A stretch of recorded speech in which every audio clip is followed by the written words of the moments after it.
So this is the second part of the video where we're going over the API testing kits. As you look at the results, you can see with our pH, it's reading 7.6 on our regular test, and it's about 7.4 on the high range. It's telling me our pH is about 7.5. It is a little high, but considering the tank that this came out of was African cichlids, it's actually running very smoothly for us.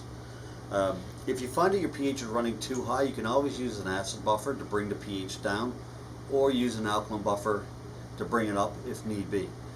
A lot of people are using different things to bring up pH, baking sodas, calcium carb.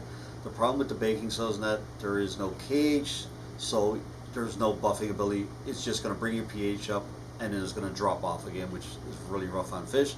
There's no way of really regulating how much to add to bring it up. The same as using lemon juice to try to bring it down. There is no scientific number to match it, and you don't want to be driving these numbers up and down for no reason. It's very stressful on the fish, which is just increasing your chance of sickness. Ammonia. The ammonia is showing 0, which is perfect. It shows that it's a cycled tank. One way of telling of a fully cycled tank, your ammonia should always be 0, nitrate be 0, and then nitrate, you want to keep them under 20 parts per million, but we'll save that for another video as well.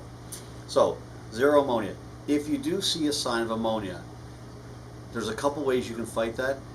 One, you can use a water conditioner called Prime. Will detoxify it for 24 hours for you. So it's kind of like a band-aid to get you out of a jam. You can also use bacteria supplements. There's several great supplements out there that you can add which will actually reduce it. But normally your biological filtration process should take down the ammonia naturally for you.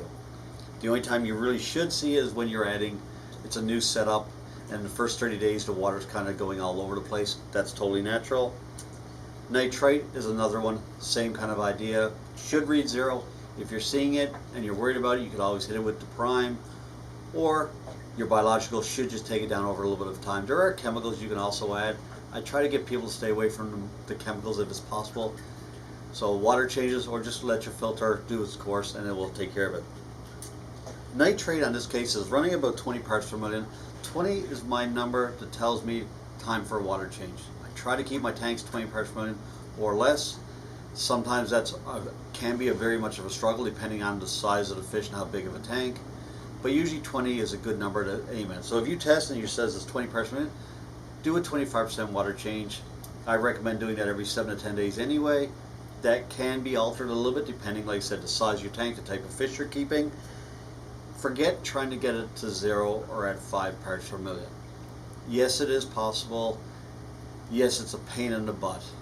I'm trying to do this video is more for just the average person, just to keep it under control, keep their tank healthy, keep the fish healthy, and that just adds success, and that's overall great for the hobby and everybody else included. So this is Eric, and I will see you tomorrow.